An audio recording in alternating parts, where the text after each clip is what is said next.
이사야 10장 5절에서 19절 말씀인데요. 5절에서 7절까지만 제가 먼저 읽겠습니다. 아수르 사람은 화 있을진저 그는 내 진노의 막대기요 그 손에 몽둥이는 내 분노라. 내가 그를 보내어 경건하지 아니한 나를 치게 하며 내가 그에게 명령하여 나를 노하게 한 백성을 쳐서 탈취하며 노력하게 하며 또 그들을 길거리에 진흙같이 짓밟게 하려 하거니와 그의 뜻은 이같지 아니하며 그의 마음의 생각도 이같지 아니하고 다만 그의 마음은 허다한 나라를 파괴하며 멸절하려 하는도다. 오늘 이 전체의 제목은 하나님의 도구입니다. 하나님의 도구라는 제목으로 이 말씀을 나누겠는데요. 우리가 소설을 읽거나 또는 영화를 보거나 간에 항상 주인공 또는 착한 사람 그 편에는 누구를 대입시키죠? 자기를 대입시킨단 말이죠. 뭐 소설 볼 때도 마찬가지, 영화 볼 때도 마찬가지. 항상 주인공은 자기와 대입을 시킵니다. 그리고 아주 악한 사람, 뭐 그런 자들은 자기와 대입을 안 시키죠. 근데 이런 모습이 사실은 성경 읽을 때도 그래요. 성경 읽을 때에 많은 사람이 성경의 어떤 주인공, 뭐 하나님께 복을 받는 그런 사람들에게 자기를 대입시키고 성경의 악한 자들에게는 자기를 대입 안 시키죠. 그래서 여러 사람들이 이렇게 말을 합니다. 어떻게 이스라엘 백성들이 10가지 재앙을 보고 애굽에서 그 어린 양의 피를 바르고 홍해를 건넌다는데 그 어마어마한 홍해를 건너는데 홍해 건너기 전에도 이미 원망하잖아요. 홍해 건너고 나서 3일 만에 무렵다고 원망하죠. 광야 40년 동안 원망하지 않는 적이 없단 말이에요. 광야 40년 늘 원망해요. 아니 구름기둥 불기둥을 보고 있잖아요. 날마다 만나를 먹잖아요. 근데 만나 싫대요. 고기 달래요. 그러니까 끊임없는 이런 모습을 보고 대부분 처음 이제 성경 보는 사람은 야 어떻게 인간이 이럴 수가 있나? 아니 어떻게 인간이 이럴 수 있느냐? 막 욕을 했대요. 그런데 하나님의 은혜가 임하여 정말 하나님의 은혜가 임하여 성령의 감동으로 성경을 보기 시작하면요. 그 악한 놈들이 다 누구예요? 자기라는 거죠. 그래서 우리가 성경을 읽을 때에 이 성경의 모든 악한 자들이 다 자기로 대입되면 그게 성경을 제대로 보는 거거든요. 이게 성령의 역사가 아니면 인간은 그렇게 보기가 불가능합니다. 그렇게 성령의 역사로 성경의 모든 악한 모습들이 자기 자신임을 보게 된다면 이제 이게 은혜가 임한 사람이죠. 자, 이런 사람들은 이제 죄가 뭔지, 죄의 뿌리가 무엇인지, 그리고 그 죄를 하나님께서 얼마나 싫어하는지, 그 죄를 하나님께 어떻게 처리하시는지 성경을 통해 이제 알게 되는 거예요. 그러니까 최초의 유혹이 뭡니까? 최초의 유혹이 아담 하와가 선악과를 따먹으면 반드시 죽는다고 주님 말씀하셨잖아요, 하나님께서. 그런데 이 뱀의 유혹은 항상 하나님의 말씀을 교묘하게 왜곡시키고 비틀거든요. 말씀을 왜곡시키고 비틀어서 혼잡하게 해서 말씀의 원래의 뜻을 모르도록, 오해하도록 왜곡시키는 게 사탄의 일이거든요. 항상 사탄이 이런 모습이죠. 그러니까 하와에게 뭐라 그럽니까? 이 동산의 모든 과일나무를 하나님이 먹지 말라 했느냐? 딱 질문 자체가 뭐예요? 이미 왜곡시키고 비틀기 위해서 딱 질문하는 거예요. 그랬을 때 아니야, 다 먹어도 되는데 동산 중앙에 있는 생명나무는 먹지 말라고 해서 먹으면 죽을 까하노라. 그러니까 왜곡된 비틀어 질문을 하니까 비튼 답이 나오잖아요. 반드시 죽는다 라고 해야 되는데 죽을까 하노라. 죽는 게 아니고 너희가 그것을 따먹으면 너희의 눈이 밝아져서 하나님처럼 될까 싶어서 하나님 못 먹게 한 거야. 먹어도 안 죽어. 그러니까 선악과를 따먹었단 말이죠. 결국 선악과 따먹기 최초의 이제 죄가 되는데요. 그 죄의 뿌리가 뭐냐면 너도 뭐 되리라? 하나님처럼 되리라. 여러분, 하나님은 우리가 흔히 신학적인 뭐 개념으로 전지전능하시며 무소부재하시며 절대 주권자 이런 분 아니에요. 그러니까 누가 하나님에게 이래라 저래라 할 수가 없는 하나님만이 모든 것을 다스리는 그런 분으로 알고 있잖아요. 그런데 인간이 그게 되고 싶은 거예요. 그게 되고 싶단 말이에요. 이제 선악과를 따먹고 난 이후에 모든 인간들은요, 이 교만이 다 있단 말이에요. 우리가 아담의 허리에 속하여 선악을 따먹기 때문에 이 교만이 안 나올 수가 없어요. 우리의 범사에 이 교만이 있는데요. 이 교만은 어떤 모습으로 이렇게 표출되는가 하면 보암직하고 먹음직하고 세상이 자랑이 되는 모습으로 표출돼요. 선악과 유혹이 딱 그거잖아요. 보암직, 먹음직, 세상을 지혜롭게 할 만큼 지혜롭게 보이는 것. 우리의 유혹은 딱 여기서 못 벗어납니다. 어떤 인간도 먹음직하고 보암직하고 세상의 자랑이 되는 그 유혹에서 벗어나는 건 없어요. 아예 우리는 그 안에서 살고 있죠. 그러니까 우리가 보암직하지 않으면 재미없어 하죠. 먹음직하지 않으면 안 가죠, 식당에. 세상에 자랑이 될 만한 것 아니면 구하지도 않잖아요. 우리의 본성이래요. 이게 죄인 줄 모른다는 거죠. 이게 죄인 줄 몰라요. 하나님의 은혜가 임하여 성경을 통해 보면 나의 이 모습이, 우리가 배고팠을 때는 제가 얼마나 자주 말씀드렸는지 몰라요. 수백 번 말씀드렸을까요? 배고플 때는 딱 단순해요. 배고플 때는 배만 채워지면 소원이 없을 줄 알았어요. 그런데 배고프다가 먹을 것이 충분해지니까 세상에 소원이 없을 줄 알았는데 소원이 갑자기 몇 개 생겨요? 끝도 없이 생겨요. 끝도 없이. 보암직한 것 얼마나 어마어마합니까? 여러분 요새 뭐 OTT, 뭐 넷플릭스, 온갖 그 영화를 보는, 그것도 한 달에 얼마 주면 됩니까? 잘 몰라요. 한 달에 뭐 10,000원 정도만 주도, 한 달에 10,000원 주도요. 영화를, 드라마를, 이 드라마도 뭐 수십 부작 있죠. 수십 부작. 그런 거요. 평생을 아무것도 안 하고 새끼 밥만 먹고 잠만 자고 그 영화만 다 봐도, 영화 다 봅니까 못 봅니까? 어린 반푼이라치도 없어요. 그 어마어마한 영화 드라마들요, 보암직한 게 얼마나 많은지 몰라요. 얼마나 많은지 몰라요. 그러니까 저는 어릴 때에 그 만화책을 좋아했거든요. 그러니까 제 소원이 뭔지 아세요? 큰 방에 만화책만 꽉 채워놓고 거기서 하루 종일 만화 보는 게 소원이었거든요. 그러니까 뭐 만화든지 뭐 영화든지 보암직한 것들이 정말로 가득 찬 세상 안에요. 근데 성경 뭐라 그래요? 눈은 보아도 족함이 없고 귀는 들어도 족함이 없는 거죠. 우리 마음의 소원은요, 이게 무정해. 우리 속이, 우리 마음이 무정해라서 만족이 없는 거거든요. 이게 성경은 딱 말씀하고 있잖아요. 그게 뭐라고요? 선악과 따먹은 이후에 모든 인간의 교만함이거든요. 절대 자족을 몰라요. 자족을 모른다고요. 이런 이제 우리 인생들이 성경을 보거나 소설을 보거나 영화를 보거나 항상 자기를 주인공 자리에 놓는 거죠. 그래서 성경을 통해서라야만이 인간의 죄의 근원이 뭐고, 그 실상이 어떤 것인지, 그게 어떻게 표출되어 나오는지, 그 죄를 하나님께서 어떻게 처리하시는지, 이걸 이제 성경이 알려주는 거예요. 그래서 우리가 그동안 보았던 이사야 9장 8절에서 10장 4절, 지난주까지 본 말씀은요, 북이스라엘의 심판을 말씀하고 있거든요. 그 이스라엘이 심판받는 이유가 뭘까요? 하나님께서 무너뜨렸는데 더 든든히 세우려고 하죠. 벽돌이 무너졌으나 우리는 다듬은 돌로 쌓겠다. 뽕나무들이 찍혔으나 우리는 백향목으로 그것을 대신하겠다. 이게 하나님을 대적하여 높아진 교만하고 완악한 마음이라고 해요. 아니, 세상에서는 뭔가 건물이 무너졌다, 원인을 분석하고 더 튼튼히 세우는 게 정상이잖아요. 그런데 하나님께서 무너뜨렸다는 것은 인간들이 의지하지 말아야 할 것을 의지했단 말이에요. 그게 강대국이든지, 그게 돈이든지 우상이든지 어떤 것들이든지 하나님 외에 믿는 것들을 무너뜨렸다면 회개하고 주께로 돌아가야 되는데 오히려 더 튼튼히 그걸 세우더라 이 말이죠. 그래서 주님의 약속 믿으라고 그걸 무너뜨렸는데 주님께로 돌아가지 않아요. 오히려 무너지는 우상을 더 튼튼히 세우겠다는 거 아닙니까? 이랬을 때 하나님께서 어떻게 하실까요? 매를 드셔야죠. 징계하셔야죠. 그 매가 바로 오늘 본문에 나오는 아수르입니다. 이제 10장 5절에서 6절 다시 보십시오. 아수르 사람은 화 있을진저. 그동안 화 있을진저는 하나님께서 북이스라엘과 남유다에 퍼부었거든요. 7가지 화 있을진저를 지난주까지 말씀 보았잖아요. 그런데 이제는 그 화가 이스라엘이 아니라 아수르에게 향하는 거죠. 아수르 사람은 화 있을진저, 그는 내 진노의 막대기요 그 손에 몽둥이는 내 분노라. 그러니까 아수르가 하나님의 진노와 하나님의 분노를 시행하는 막대기고 몽둥이가 되는 겁니다. 내가 그를 보내어 경건하지 아니한 나라를 치게 하며 내가 그에게 명령하여 나를 노하게 한 백성을 쳐서 탈취하며 노력하게 하며 또 그들을 길거리에 진흙같이 짓밟게 하려 하거니와. 그러니까 하나님께서 아수르를 하나님의 진노의 막대기, 분노의 몽둥이라는 도구로 사용하는 거죠. 그래서 경건하지 않는 나라, 또 하나님을 노하게 한 백성을 치게 만드는 거죠. 자, 그렇게 했는데 문제는 7절을 보십시오.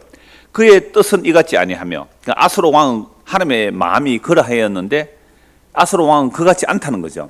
그의 마음의 생각도 이같지 아니하고 다만 그의 마음은 흑한 나라를 파괴하며 멸절하려 하는 듯해요. 하나님께서 도구로 사용하는데 자기가 도구인 줄 모르잖아요.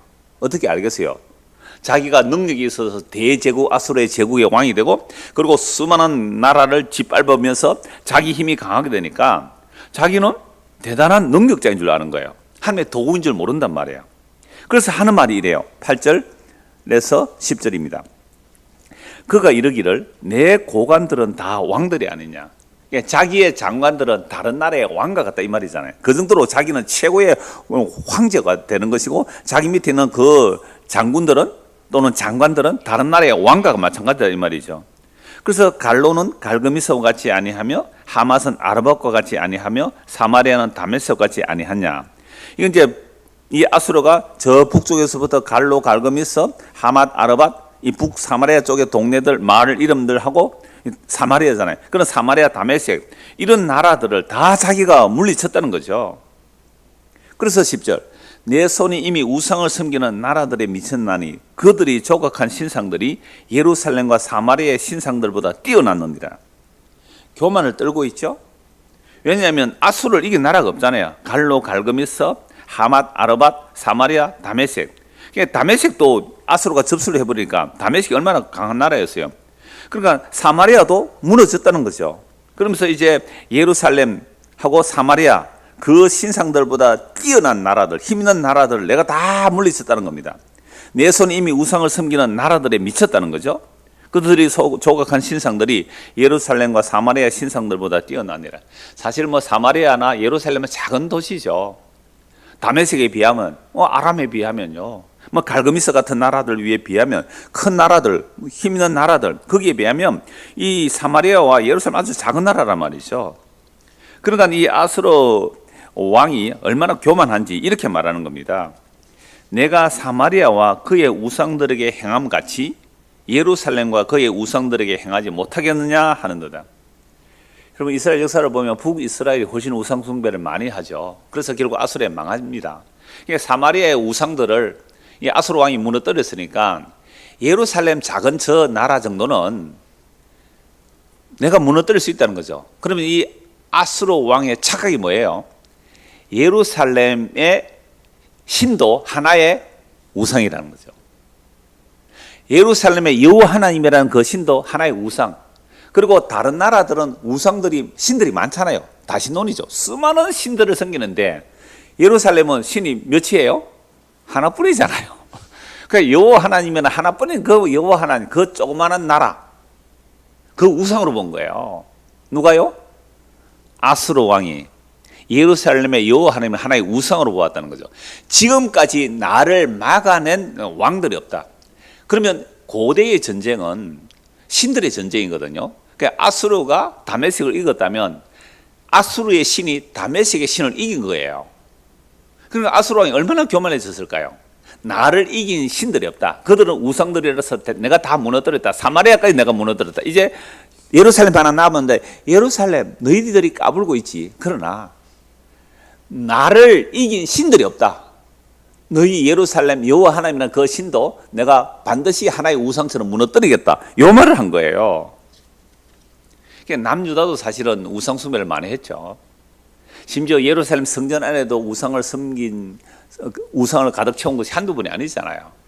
그러니까 하나님께서는 하나님을 반역한 이 예루살렘이나 유다를 징계하기 위해서 도구, 하나님의 막대기, 몽둥이로 이 아수르를 들어서 그들을 징계했는데 세상에 아수르가 다른 나라들을 이기고 오면서 자기가 교만해지는 거예요. 자꾸 교만해지는 거예요. 나를 이길 신들은 없다라는 이런 마음이죠. 그러니까 이런 모습이 바로 하나님 앞에서 화 있을진저에 해당되는 아수르 왕이란 말이죠. 그래서 이제 본문 12절에서 14절 보십시오. 그러므로 주께서 주의 일을 시온산과 예루살렘에 다 행하신 후에, 자 그러면 주의 일을 시온산과 예루살렘에 행하셨다는 말은 뭐죠? 남유다 예루살렘이 우상 숭배하니까 그들을 심판하는 일을 누구를 통하여? 아수르 왕을 통하여 심판하신 후에 아수르 왕의 완악한 마음의 열매와 높은 눈의 자랑을 벌하시리라. 그러면 이 아수르 왕의 완악한 마음과 그 높은 눈, 눈이 높고 마음이 교만한 거죠. 눈이 높고 마음이 교만한 이것을 벌하시는데 어떤 내용 때문에 벌을 합니까? 13절 14절입니다. 그의 말에 나는 내 손의 힘과 내 지혜로 이 일을 행하였나니 나는 총명한 자라. 열국의 경계선을 걷어치웠고 그들의 재물을 약탈하였으며 또 용감한 자처럼 위에 거주한 자들을 낮추었으며 내 손으로 열국의 재물을 얻은 것은 새 보금자리를 얻은 것 같고 온 세계를 얻은 것은 내버린 알을 죽음 같았으나 날개를 치거나 입을 벌리거나 지저귀는 것이 하나도 없었다 하는도다. 이게 아수르가 제국이잖아요. 그 디그리스 유프라테스 강을 중심으로 발행한 이 아수르 제국이 얼마나 엄청난 지역을 차지하는지 여러분들 세계사 그 지도들 같은 거 보면요 표시를 해놔요. 아수르 제국 다음에 나중에 뭐 메데 페르시아 바벨론 이렇게 쭉 나오는 나라들 보면 그 제국이 엄청 크거든요. 그 힘으로 그침없이 다른 나라를 밀고 갈 때에 어느 정도로 그러니까 압도적인 강력함이냐 하면요. 여러분 새 둥지의 알을 한번 꺼내 보신 적 있어요? 새 둥지의 알을 꺼내면요 어미새가 목숨을 걸고 그 자기 알을 지키려고 해요. 뭐 뱀이 올라가면요 그 새가 감당이 안 되지만 막 그 뱀을 막 쪼내려고 하거든요. 그런데 이 아수르 왕의 힘이 얼마나 압도적으로 강했는지 새의 그 둥지에서 알을 끄집어낼 때에 뭐라고 말하죠? 열국의 재물을 얻는데 한 나라를 얻어내는데 그냥 새 둥지에 알 하나 들고 나오는 정도였다는 거죠. 그렇게 새 둥지에 알을 들고 나면 새들은 막 공격을 하는데 그러나 어떤 날개를 치거나 입을 벌리거나 지저귀는 것이 하나도 없었다. 이 정도로 압도적인 힘이란 말이에요. 그럼 몽골 그 징기스칸 뭐 어렵게 커서 나중에 그 몽골을 통일하고 몽골이 워낙 그 부족적인 전쟁이 많았기 때문에 심지어 뭐 부족끼리 사고하는 이것 때문에 태무진이 어려서부터 그걸 극복하려고 몽골을 통일하거든요. 몽골을 통일할 뿐만 아니라 유럽까지 가잖아요. 몽골이 우리나라까지 왔잖아요. 여 마산에 몽고 간장 셈이 몽고 셈이 그 있잖아요. 여기만이 아니에요. 진도까지 그 삼별초와 항쟁할 때 진도까지 제주도까지 찾아가서 진밀하려고 했거든요. 그러다가 몽골이 또 망하기도 하죠. 그러니까 몽고가 제국이거든요. 징기스칸이 제국의 황제잖아요. 어마어마한 세력이에요. 그들은 이제 말을 가볍게 해서 멀리 가서 말을 갈아타고 가고 이렇게 하죠. 뭐 유럽에는 아예 큰 말에다가 무거운 이제 갑옷을 입고 다니니까 뭐 오래 전투를 못해요. 치고 빠지는 데는요 몽골을 이길 수가 없었거든요. 하여튼 그런 몽고 제국 그건 이제 우리 이쪽 아시아 저 위쪽이니까요. 그러니까 저 유럽의 그 제국들, 그럼 아시아 그 제국들이 나라를 지배했을 때요. 이건 압도적인 힘이 압도적인 힘. 그냥 나라가 쳐들어오면 어떻게 해요? 항복. 가져가세요. 빈둥지에 알을 꺼내오듯이 제국의 범을 다 훔쳐왔다는 거예요. 그러니까 내가 여기서 나오는 말이 뭐예요? 나는 내 손의 힘과 내 지혜로 나는 총명한 자라. 내가 이렇게 교만하고 완악한 게 누구라고요? 아수르 왕이라는 거죠. 15절에서 19절입니다. 도끼가 이런 교만한 아수르 왕을 보고 앞에서는 막대기고 몽둥이라 하고요. 여기서는 이제 도끼와 토벌이라고 말하는데요. 15절에서 19절 끝까지 보겠습니다. 도끼가 어찌 찍는 자에게 스스로 자랑하겠으며 톱이 어찌 켜는 자에게 스스로 큰 체하겠느냐. 이는 막대기가 자기를 드는 자를 움직이려 하며 몽둥이가 나무 아닌 사람을 들려 함과 같음이로다. 그러므로 주 만군의 여호와께서 살찐 자를 발휘하게 하시며 그의 영화 아래에 불이 붙는 것 같이 맹렬하게 타게 하실 것이라. 이스라엘의 빛은 불이 되고 그의 거룩하신 이는 불꽃이 되실 것이니라. 하루 사이에 그의 가시와 찔레가 소멸되며 그의 숲과 기름진 밭의 영광이 전부 소멸되리니 병자가 점점 쇠하여 감 같을 것이라. 그의 숲에 남은 나무의 수가 희소하여 아이라도 능히 계수할 수 있으리라. 대제국의 이 아수르 왕이 얼마나 교만했는지 이런 말을 한단 말이에요. 아니 이렇게 하는 것 자체가 뭐라고요? 도끼가 찍는 사람을 들려고 하고 톱이 켜는 사람을 어떻게 움직이려 한다. 말이 안 되잖아요. 그럼 나무꾼이 도끼하고 톱을 가지고 나무를 자르는데 그 도끼가 지 마음대로 주인님 여기 때리면 안 되고 여기 때려야 됩니다. 이런 도끼 봤어요? 톱을 가지고 서는데 이쪽을 자르지 말고 이쪽을 자르세요. 그런 톱 봤어요? 여러분 도구가 그렇게 하면 어떻게 하겠어요? 확 부숴버려야 되죠. 여러분, 우리가 살아갈 때 엄청난 도구를 사용하죠. 뭐 자동차로부터 휴대폰, 볼펜 할 것 없이 전부 도구들이잖아요.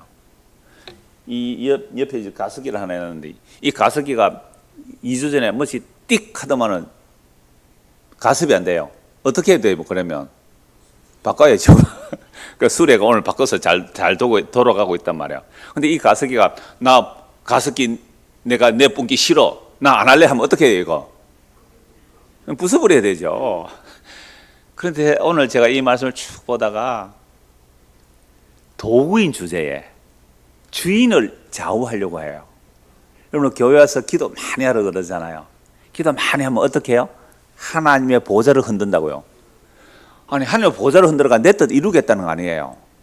이게 도끼가 주인 보고 뭐라 하는 거예요. 아니, 톱이 주인 보고 뭐라 그러는 거예요. 막대기가 사람을 들려고 해요. 이런 막대기 있으면 어떻게 뿌려버려야죠, 그게. 그런데요, 타락한 인간들은 전부 다 이 아수르 왕이에요. 이 아수르 왕이 다른 사람이 아니에요. 결국 누구예요? 우리 자신의 내 모습이에요. 그러니까 우리 안에 아수르 왕이 다 있는 거예요. 나에게 아수르 왕과 같은 그 힘을 주지 않아서 요 모양으로 살 뿐이지, 나에게 힘만 주어진다면 우리도 얼마든지 아수르 왕이 된 거예요. 그러니까 우리는 큰 권력이 없으면 오늘 작은 권력을 가지고 있거든요. 작은 권력을 가지고 그 안에서 내가 왕노릇 합니다. 이건요, 뻔해요.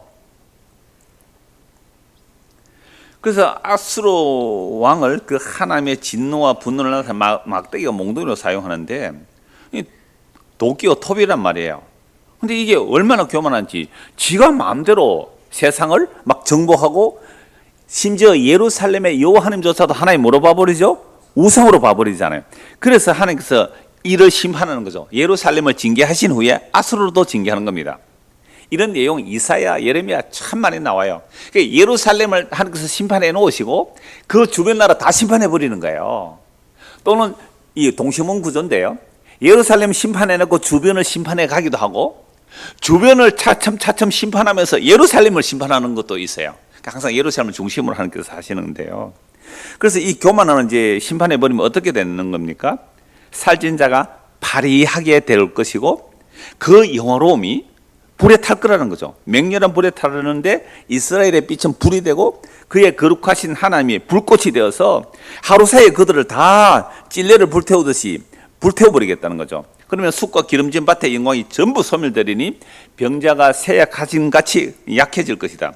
그래서 그 숲에 남은 나무의 수가 희소하여 아이라도 능히 계수할 수 있으리라. 이 아수르 그렇게 망하는 거예요. 이런 심판이 나중에 이제 이사야 37장이 나오는데요. 미리 한번 봐봅시다.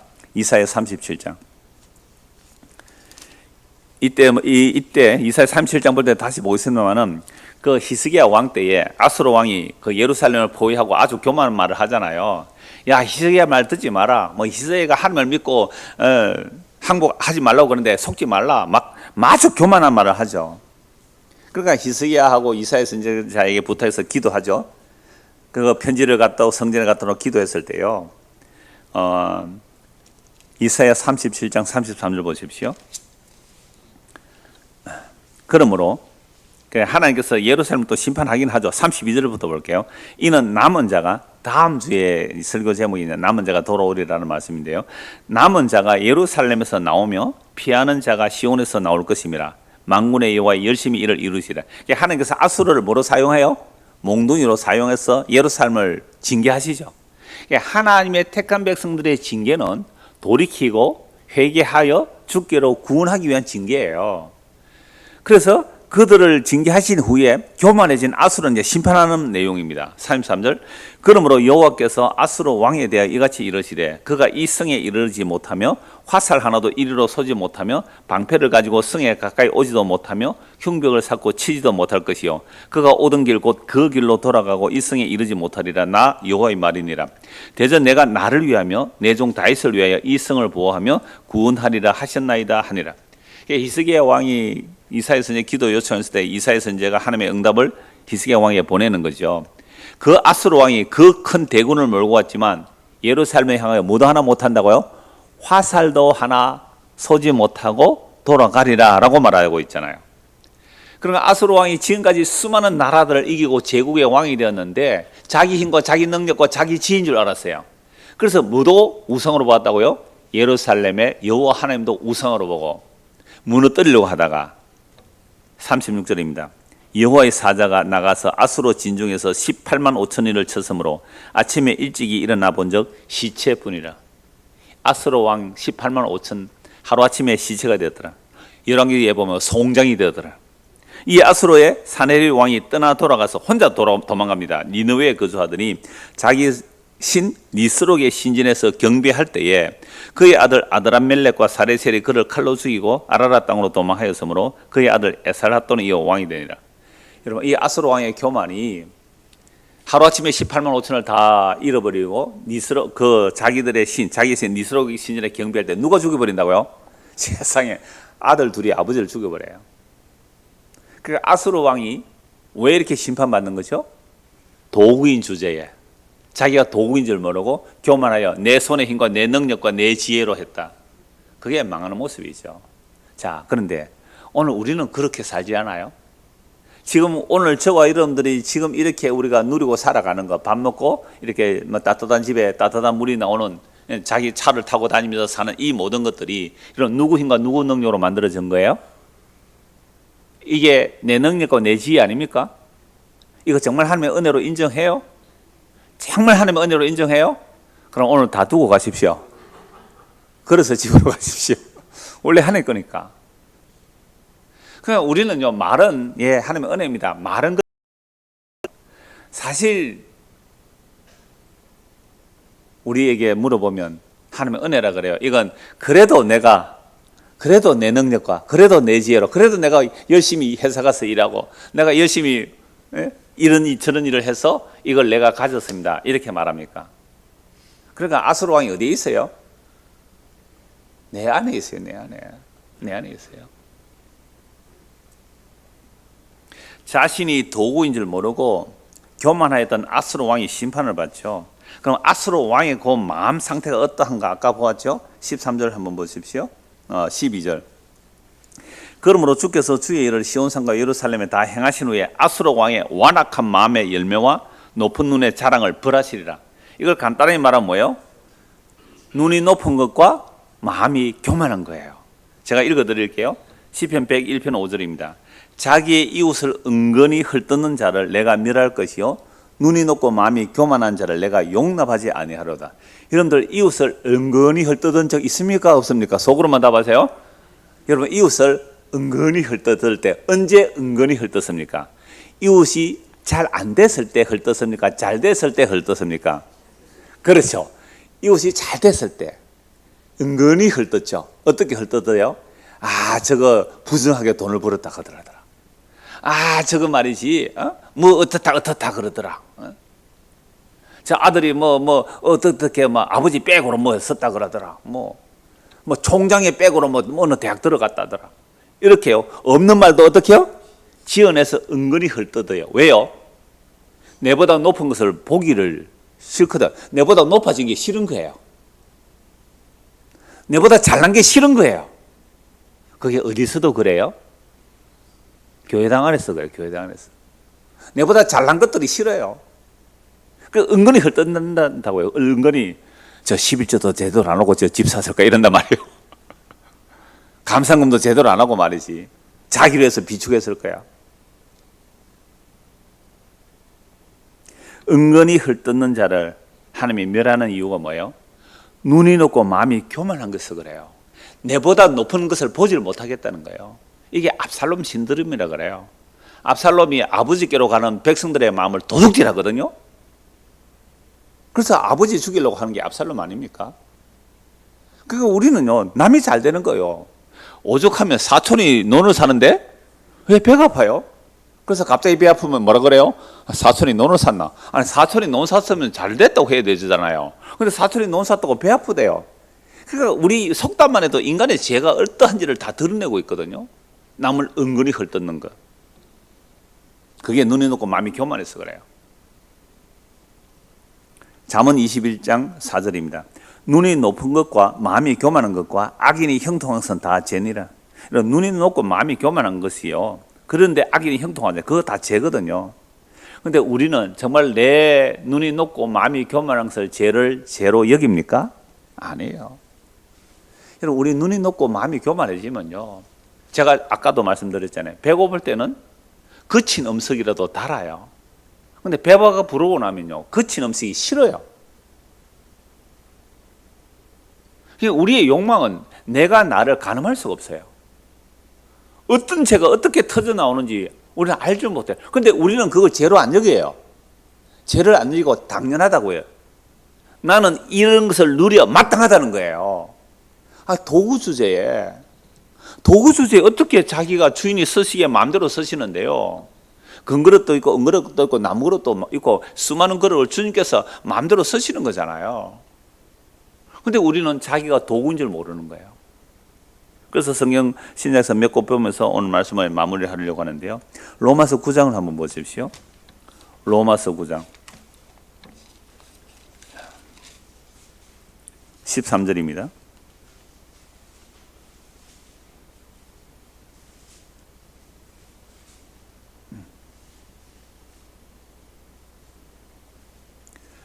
기록된 바 내가 야곱은 사랑하고 에서는 미워하였다 하신 것 같으니라. 아니, 태어나기도 전에 무슨 선과 악을 행하기도 전에 뱃속에 있을 때 어떻게 했다고요? 야곱은 사랑하고 에서는 미워하였다. 여러분, 이 하나님을 믿을 수 있습니까? 정말로 이 하나님을 믿을 수 있어요? 이 하나님을 믿는다면 뭐가 포기돼야 돼요? 나의 주권, 나의 선한 어떤 행위, 내 지혜, 내 능력, 내 힘, 이거 다 부인해야 돼요. 이거 부인하지 않으면 이 말씀 믿을 수가 없어요. 하나님 믿을 수 있습니까? 태어나기도 전에 사랑할 자 사랑하고 미워할 자 미워하도록 뱃속에 있을 때 정했다고요. 이런 부당한 하나님이 어디 있느냐고. 이렇게 따지는 게 뭐라고요? 우리 눈이 높고 마음이 교만해서 그래. 이 선악과 땀은 인간이라서 그래요. 선악과 땀 먹기 전이라면 만약 어떻게 할까요? 하나님 그렇게 말씀하시면 아멘, 감사합니다, 마땅하시죠. 하나님이 주인이시니까 마음대로 하셔야죠. 이렇게 해야 돼요. 내가 미워할 자 미워하고 내가 사랑할 자 사랑한다. 그들의 조건이 아니다. 여기에 반발이 안 나올 인간이 없습니다. 여러분, 선악과 왜 만들었냐 질문을 안 해봤다면 그건 진지하게 교회 다니는 게 아니에요. 선악과 왜 만들어놨냐 말이에요. 마귀를 왜 만들어놨냐 말이에요. 이런 질문을 한다는 것 자체가 뭐라고요? 우리는 눈이 높고 마음이 교만해서 그래요. 내가 도구인 줄 몰라요. 하나님께서 도구로 사용하실 때에 이런 도구 저런 도구 사용하거든요. 악인도 악한 날에 살기 위해서 악한 자를 필요로 하는 거예요. 하나님께서 빛도 짓고 어둠도 지어요. 환난도 짓고 복도 지어요. 그런데 우리가 환난 오면 왜 하나님 환난 줍니까? 대들지. 나는 환난 받아 마땅합니다. 그런 인간 없어요. 나는 왜 이렇게 힘들고 어렵습니까? 주여, 나는 힘들고 어려도 마땅합니다. 이런 사람이 어디 있어요? 여러분, 하나님께서 영화 감독이라고 생각해 보세요. 대본도 하나님이 쓰시고 연출도 하나님이 하시고 감독도 하나님이세요. 그럼 하나님께서 악인을 꼭 필요로 해서 그 배우로 등장시키잖아요. 심지어 지나가는 나그네 1, 2, 3으로도 하잖아요. 심지어 시체 1, 2, 3도 한다고요. 그럼 우리는 이러죠.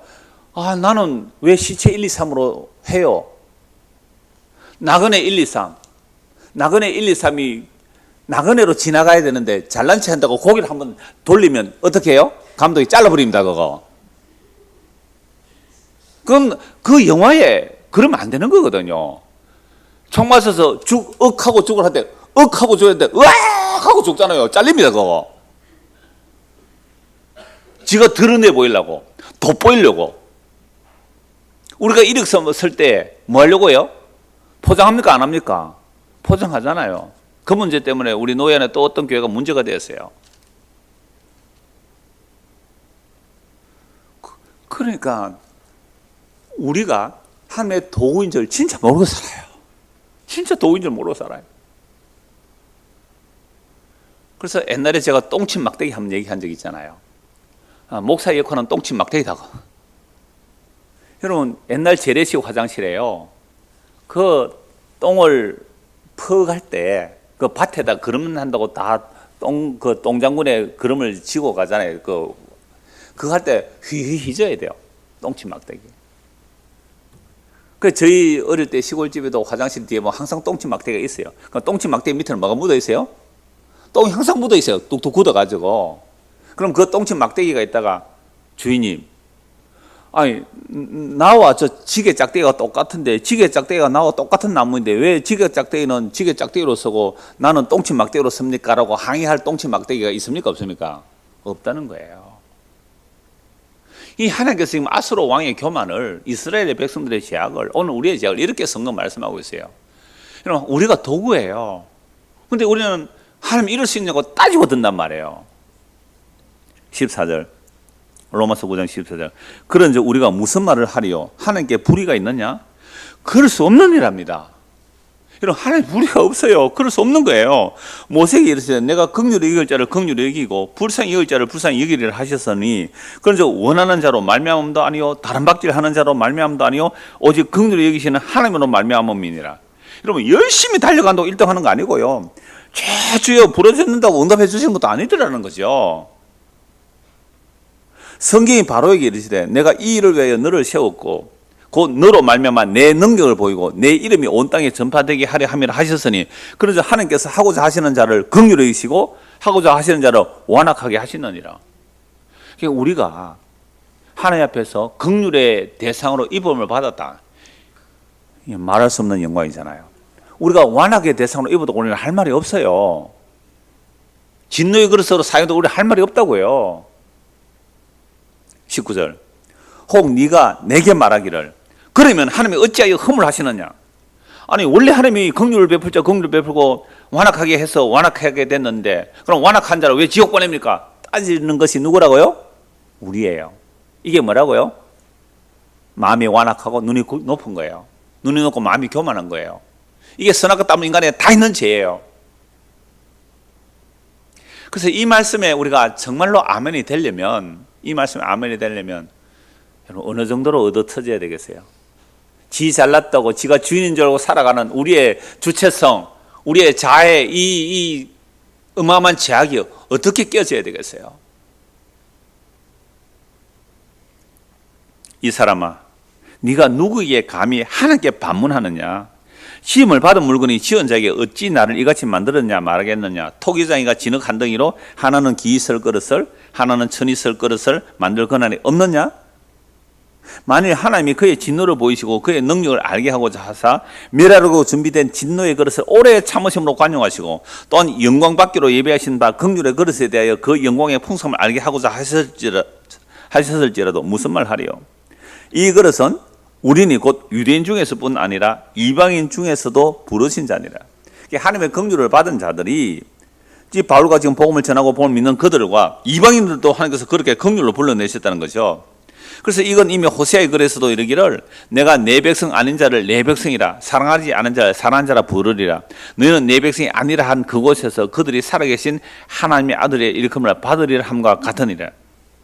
이 말씀이 이유가 있고 이사야서의 남은 자는 다음 주 말씀과 또 연결되는 그때 보도록 하겠습니다. 하나님께서 인간을 흙으로 만드셨죠. 아담의 타락 이후에 너희는 흙이니 흙으로 돌아가라고 말씀하셨어요. 그런데 하나님께서 그런 흙으로 하나는 긍휼의 그릇고 하나는 진노의 그릇으로 만드시는 권한이 없겠습니까?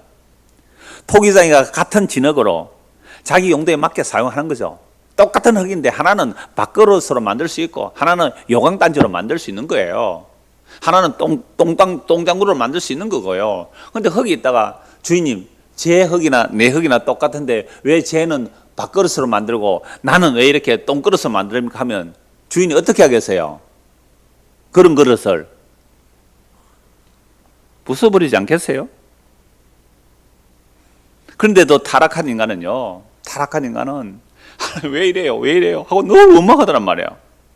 이게 바로 눈이 높고 마음이 교만한 아수르 왕의 죄란 말이죠. 그러므로 하나님이 택한 백성이라면요 이것이 죄임을 알게 하시고 결국은 주 예수를 믿게 하시는데 결국 이 과정이 뭐냐면 나의 주인됨이 무너지는 거예요. 나의 자존심이 무너지는 거예요. 나의 주인됨과 나의 자존심이 무너지고 정말 주님의 뜻이 우리 안에 이루어지도록 아까 찬송했잖아요. 주님의 뜻을 이루소서. 진흙과 같은 날 빚어서 주님의 형상 만드소서. 내 뜻대로 마옵시고 아버지 뜻대로 되기를 원합니다. 이게 도구가 마땅히 해야 할 강구 아닙니까? 그런데 어떻게 도구 주제에 하나님 날 이렇게 쓰세요 저렇게 쓰세요 말할 수 있어요? 로마서 11장입니다. 로마서 11장 32절 36절입니다. 하나님이 모든 사람을 순종하지 아니하는 가운데 가둬두시면 모든 사람에게 긍휼을 베풀려 하십니다. 어떤 인간도 내가 다른 박질을 잘했다고, 내가 순종을 잘했다고 그렇게 해서 하나님께 서임을 받을 자는 한 명도 없다. 왜요? 모든 사람이 다 불순종 안에 하나님 가둬두셨다고요. 그래서 하나님께 서임을 받는 것은 다 무엇 때문에 서임 받는 거예요? 긍휼 때문에, 오래 참음 때문에. 그러니까 바울과 베드로가 어떻게 서임 받아요? 바울과 베드로가 예수 믿는 사람 잡아 죽인 사람 아닙니까? 세 분의 저주 맹세한 베드로가 어떻게 서임 받아요? 하나님의 긍휼과 오래 참으심을 보여주려고 바울과 베드로를 통하여 나같이 주님을 세 번 저주 맹세에 부인한 나를 주께서 긍휼과 자비를 보이시기 위해서 나를 택하셨습니다. 바울 뭐라 그래요? 나는 예수 믿는 사람을 잡아 죽인 사람입니다. 교회를 핍박한 사람이에요. 그러니까 하나님의 긍휼과 자비를 보여주기 위해서 나를 그렇게 쓰셨어요. 그래서 나의 나된 것은 주의 은혜입니다. 이게 이제 자기가 뭔 줄 알아요? 도구인 줄 알아요. 바울이 하나님의 도구인 줄 알아요. 베드로가 하나님의 도구인 줄 알아요. 그런데 그렇게 깨어지기 전에는 뭐예요? 지가 잘난 줄 알아요. 내가 주를 위하여 목숨도 바치겠습니다. 잘한다 그래. 목숨 바쳤어요? 세 번의 저주맹세하면 도망갔는데요. 그래서 33절 깊도다 하나님의 지혜와 지식의 풍성하며 그의 판단은 헤아리지 못할 것이며 그의 길은 찾지 못할 것이로다. 누가 주의 마음을 알았느냐? 누가 그의 모사가 되었느냐? 누가 주께 먼저 들여서 갚으심을 받겠느냐? 하나님과 거래할 수 있다 없다? 없다는 거예요. 도구인 주제에. 그래서 36절 이는 만물이 주에게서 나오고 주로 말미암고 주에게로 돌아갑니다. 그에게 영광이 세세 있을지어다. 아멘. 한국 보고 말씀 마무리합니다. 골로새서 1장 16절입니다. 골로새서 1장 16절. 너무 익히 들은 말씀이죠. 골로새 1장 16절. 만물이 그에게서 창조되되 하늘에 있는 것이나 땅에서 보이는 것들과 보이지 않는 것들과 혹은 왕권들이나 주권들이나 통치자들이나 권세들이나 만물이 다 그로 말미암고 그를 위하여 창조되었다.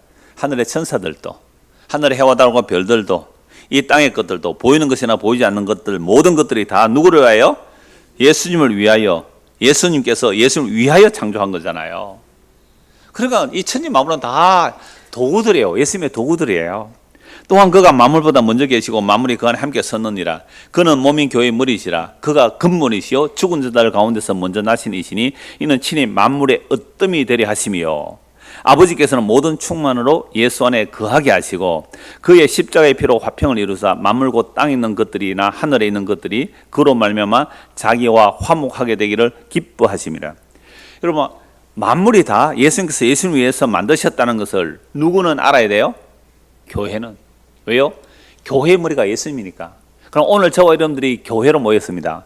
그럼 우리의 머리는 누구예요? 예수님이잖아요.